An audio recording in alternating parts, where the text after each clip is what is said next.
ਇੱਕ ਨਜ਼ਰੀਆ ਇੱਕ ਧੁੰਦਲੀ ਬਦਲੀ ਵਿੱਚ ਚਿਹਰੇ ਲੱਭਦਾ, ਚੁੱਪ ਚਪੀਤੀ ਰਾਤ ਨੂੰ ਆਪਣੀ ਸੋਚ ਵਿੱਚ ਕੱਢਦਾ, ਇਸ ਅਨਮੋਲ ਨਜ਼ਾਰੇ ਦਾ ਆਨੰਦ ਮਾਣਦਾ, ਅਗਲੀ ਕੜੀ ਵਿੱਚ ਪ੍ਰਵੇਸ਼ ਕਰਦਾ ਹੈ। ਜ਼ਿੰਦਗੀ ਨੂੰ ਮਤਲਬ ਦੇਣਾ ਹੀ ਤਾਂ ਜੀਣ ਦਾ ਮਕਸਦ ਲੱਭਣਾ ਹੈ। ਮਤਲਬ ਲੱਭਦੇ ਮਕਸਦ ਭੁੱਲ ਜਾਣਾ ਹੀ ਤਾਂ ਗਵਾਚੇ ਹੋਣ ਦੀ ਨਿਸ਼ਾਨੀ ਹੈ। ਕਦੀ ਤਾਂ ਇਹ ਵੀ ਸ਼ੰਕਾ ਹੋ ਜਾਂਦੀ ਹੈ ਕਿ ਜ਼ਿੰਦਗੀ ਦਾ ਮਤਲਬ ਹੈ ਵੀ ਹੈ ਜਾਂ ਨਹੀਂ, ਕਿਉਂਕਿ ਇਹ ਉਮਰ ਦੀਆਂ ਅੰਗੜਾਈਆਂ ਵਿੱਚ ਆਪਣਾ ਰੰਗ ਰੂਪ ਬਦਲਦਾ ਹੈ। ਜਿਵੇਂ ਪਿਛਲੀਆਂ ਕੜੀਆਂ ਵਿੱਚ ਜ਼ਿਕਰ ਆਇਆ ਹੈ, ਮਨੁੱਖ ਜੀਵਨ ਦੀ ਘਾਟ ਪੂਰਤੀ ਜਾਂ ਆਪਣੀ ਘਾਟ ਦੇ ਜ਼ਖਮਾਂ ਦੇ ਇਲਜ਼ਾਮ ਦੂਜੇ ਤੇ ਸੁੱਟ ਜ਼ਿੰਦਗੀ ਕੱਟਦਾ ਹੈ। ਸੰਖੇਪ ਵਿੱਚ ਕਿਹਾ ਜਾਵੇ ਤਾਂ ਮਤਲਬ ਲੱਭਣ ਦੀ ਹੋੜ ਵਿੱਚ ਮਕਸਦ ਬਹੁਤ ਦੂਰ ਰਹਿ ਜਾਂਦਾ ਹੈ। ਮਤਲਬ ਤੇ ਮਕਸਦ ਦਾ ਤਰਾਜੂ ਕਿਹੜਾ ਹੋਵੇ ਤੇ ਕਿਹੜਾ ਤੋਲਾ ਤੇ ਮਾਸਾ। ਜੇ ਮਕਸਦ ਸਿਰਫ ਖੁਸ਼ੀ ਰੱਖੀਏ ਤਾਂ ਗਮੀ ਨਾਲ ਬਹੁਤ ਵੱਡਾ ਵਿਤਕਰਾ ਹੋਵੇਗਾ। ਜੇ ਇਸ ਨੂੰ ਸਿਰਫ ਸੁਪਨਾ ਆਖੀਏ ਤਾਂ ਨੀਂਦ ਨਾਲ ਬੜਾ ਵੱਡਾ ਧੱਕਾ ਹੋਵੇਗਾ। ਜ਼ਿੰਦਗੀ ਰੰਗਾਂ ਵਿੱਚ ਹੀ ਤਾਂ ਪਨਪਦੀ ਹੈ। ਇਸੇ ਸੋਚ ਵਿੱਚ ਦਰਾਜ ਦੀ ਟੁੱਟੀ ਹੋਈ ਕੁੰਡੀ ਵੱਲ ਧਿਆਨ ਗਿਆ। ਜਿਗਿਆਸਾ ਜਾਗੀ ਕਿ ਇਸ ਨੂੰ ਟਟੋਲਣ ਨਾਲ ਹੀ ਸ਼ਾਇਦ ਕੋਈ ਮਨ ਹੌਲਾ ਹੋ ਜਾਵੇ। ਧੂੜ ਮਿੱਟੀ ਵਿੱਚ ਫਸੀ ਇੱਕ ਐਲਬਮ ਦਾ ਅਟੁੱਟ ਹਿੱਸਾ ਬਣ ਚੁੱਕੀਆਂ ਬਚਪਨ ਦੀਆਂ ਆਜਾਨ ਤਸਵੀਰਾਂ ਨੂੰ ਅੱਜ ਦੇਖਣ ਤੇ ਸਮਝਣ ਦਾ ਚਾਅ ਚੜਿਆ। ਤਸਵੀਰਾਂ ਪਰਤਦੇ ਇੱਕ ਫੋਟੋ ਤੇ ਨਜ਼ਰ ਅੜ ਗਈ। ਪਲਕ ਝਪਕਦੇ ਜ਼ਿੰਦਗੀ ਦੇ 30 ਸਾਲ ਪਿੱਛੇ ਜਾ ਸਫ਼ਰ ਸ਼ੁਰੂ ਹੋ ਗਿਆ। ਪਰ ਇਹ ਫੋਟੋ ਕੁਝ ਹੋਰ ਕਹਾਣੀ ਦੱਸ ਰਹੀ ਸੀ। ਇਸ ਫੋਟੋ ਵਿੱਚ ਦੀਵਾਰ ਦਾ ਗੂੜਾ ਹਰਾ ਰੰਗ ਸੀ। ਇਹ ਕਿੰਨਾ ਸੋਹਣਾ ਸੀ। ਉਸ ਉੱਪਰ ਕਈ ਚਿੱਤਰ ਵੀ ਉਕਰੇ ਸਨ। ਹੁਣ ਯਾਦ ਆਇਆ, ਇੱਕ ਸ਼ਤੂਤ ਦਾ ਪੇੜ ਵੀ ਸੀ। ਉਹ ਸਿਖਰ ਦੁਪਹਿਰੇ ਹੱਸਦਾ ਤੇ ਸਾਨੂੰ ਵੇਖ ਝੂਮਦਾ ਸੀ, ਮਾਣੋ ਬਚਪਨ ਦੀ ਮਹਿਕ ਨੂੰ ਯਾਦ ਕਰਦਾ ਫਿਰ ਉਸ ਦਾ ਸਵਾਦ ਮਾਣ ਰਿਹਾ ਹੋਵੇ। ਉਸ ਗਰੁੱਪ ਫੋਟੋ ਦਾ ਇੱਕ ਚਿਹਰਾ ਵਾਜਾਂ ਮਾਰਦਾ ਸੀ।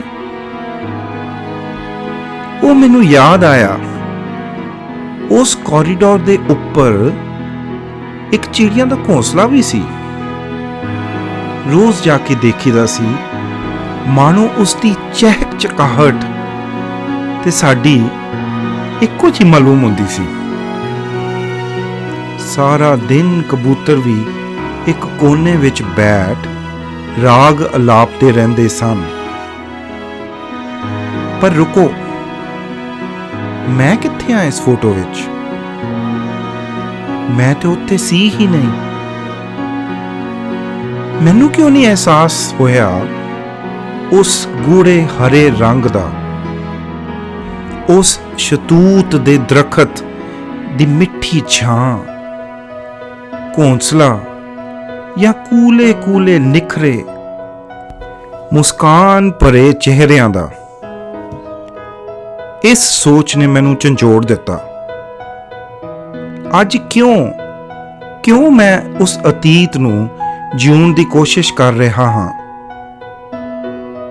ਇੱਕ ਪਛਤਾਵਾ ਹੈ ਕਿ ਉਹ ਖੁੰਝ ਗਿਆ ਹੈ। ਇਸ ਅਤੀਤ ਨੂੰ ਲੱਭਣ ਦੀ ਦੌੜ ਨੇ ਕੁਝ ਰਹੱਸਮਈ ਸਵਾਲਾਂ ਦੇ ਜਵਾਬ ਸਾਹਮਣੇ ਆਣ ਖੜੇ ਕੀਤੇ।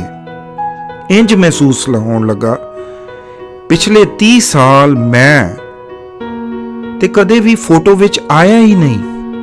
ਕਹਿਣ ਦਾ ਮਤਲਬ ਵਰਤਮਾਨ ਦੀ ਖੁਸ਼ਬੂ ਵਿੱਚ ਹਮੇਸ਼ਾ ਇੱਕ ਖਲਾ ਦੀ ਪੂਰਤੀ ਵਿੱਚ, ਭਵਿੱਖ ਨੂੰ ਅਨੰਤ ਸਫ਼ਰ ਵਿੱਚ ਖੁਸ਼ੀ ਦੀ ਭਾਲ ਕਰਦਾ ਤੁਰਿਆ ਤੇ ਵਰਤਮਾਨ ਨੂੰ ਕੋਸਦਾ ਰਿਹਾ ਹਾਂ।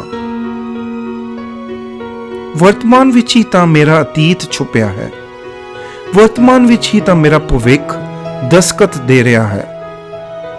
ਅਜੀਬ ਜੀ ਬੁਖਲਾਹਟ ਹੋਈ, ਮਾਣੋ ਸਦੀਆਂ ਦੇ ਤਪ ਤੋਂ ਬਾਅਦ ਮੁਕਤੀ ਦੀ ਝਣਕਾਰ ਸੁਣੀ। ਮੇਰੀ ਤਾਕੀ ਦੇ ਬਾਹਰ ਲੱਗੇ ਦਰਖਤ ਦੇ ਪੱਤੇ ਆਵਾਜ਼ਾਂ ਮਾਰ-ਮਾਰ ਕਹਿਣ ਲੱਗੇ, ਅਸੀਂ ਹੀ ਤਾਂ ਉਗੂੜਾ ਰੰਗ ਸਮੇਟੀ ਬੈਠੇ ਹਾਂ। ਸ਼ਤੂਤ ਨਾ ਸਹੀ, ਪਰ ਇਸ ਸ਼ਾਮ ਦੀ ਨਿੰਮੀ ਚਾਲ ਦੀ ਮੁਸਕਾਨ ਹਾਂ। ਟਾਹਣੀਆਂ ਤੇ ਝੂਲਦੀਆਂ ਚਿੜੀਆਂ ਤੇ ਗੁਣਗੁਣਾਉਂਦੀ ਹਵਾ ਹੋਰ ਗੁੱਜਾ ਜਿਹਾ ਸੁਨੇਹਾ ਦੇ ਰਹੀ ਸੀ। ਗਲੀ ਵਿੱਚੋਂ ਲੰਘਦਾ ਹਰ ਇੱਕ ਚਿਹਰਾ ਤੇ ਉਸ ਚਿਹਰੇ ਦੇ ਪਿੱਛੇ ਮੁਸਕਾਨ ਚਮਕਣ ਲੱਗੀ। ਸਮਾਂ ਖੜਾ ਹੋ ਗਿਆ, ਅਡੋਲ ਸੀ, ਅਤੀਤ ਤੇ ਭਵਿੱਖ ਦੀ ਪਰਵਾਹ ਨਾ ਕਰਦਾ, ਜ਼ਿੰਦਗੀ ਦਾ ਮਤਲਬ ਤੇ ਮਕਸਦ ਦੇ ਰਿਹਾ ਸੀ। ਇੱਕ ਅਨੋਖੀ ਜਿਹੀ ਆਪਣੀ ਹੀ ਉਕਰੀ ਦੁਨੀਆ ਨੂੰ ਢਹਿ ਢਹਿੰਦਾ ਦੇਖ ਲੱਖਾਂ ਨਾਦਾਂ ਦਾ ਗਾਇਨ ਕਰਦੀ ਹਵਾ, ਅਨਹਦ ਨਾਦ ਲੁਕੋਈ ਬੈਠੀ ਵਰਤਮਾਨ ਦੀ ਧੜਕਣ ਪੁਕਾਰ ਕਹਿ ਰਹੀ ਸੀ, ਮੈਂ ਹੀ ਤਾਂ ਹਾਂ ਤੇਰੇ ਜੀਣ ਦਾ ਮਕਸਦ ਤੇ ਮਤਲਬ। ਮੈਨੂੰ ਹੀ ਵਾਪਸ ਲੈ ਤੇ ਉਭਾਰ ਲੈ ਆਪਣੀ ਇਸ ਗਰੁੱਪ ਫੋਟੋ ਵਿੱਚ। ਬੜਾ ਹੀ ਤਰਸ ਆਇਆ ਕਿ ਜ਼ਿੰਦਗੀ ਜੀਣ ਦੇ ਅਰਥ ਲੱਭਦਾ ਮੈਂ ਮੇਰੀ ਦਵੇਸ਼ ਵਿੱਚ ਇਸ ਫੋਟੋ ਵਿੱਚੋਂ ਬਾਹਰ ਹੋ ਗਿਆ ਸੀ। ਹੁਣ ਦੇਖਿਆ ਜਾਏ ਤੇ ਇਸ ਨੂੰ ਅਲਟਰਨੇਟ ਰਿਐਲਿਟੀ ਕਿਹਾ ਗਿਆ ਹੈ। ਹਰ ਇਨਸਾਨ ਇੱਕ ਬੁਲਬਲੇ ਜਾਂ ਬਬਲ ਵਿੱਚ ਰਹਿ ਰਿਹਾ ਹੈ। ਇਸ ਬੁਲਬਲੇ ਵਿੱਚ ਉਮੀਦਾਂ, ਇੱਛਾਵਾਂ ਤੇ ਆਕਾਂਖਸ਼ਾਵਾਂ ਬਹੁਤ ਗਹਿਰੀਆਂ ਹਨ। ਇੱਕ ਪਰਫੈਕਟ ਪਿਕਚਰ ਲੱਭਦਾ ਆਪਣੀ ਹੀ ਪਰਫੈਕਟ ਪਿਕਚਰ ਗਵਾ ਬੈਠਦਾ ਹੈ। ਪਰਫੈਕਟ ਪਿਕਚਰ ਇੱਕ ਨਜ਼ਰੀਆ।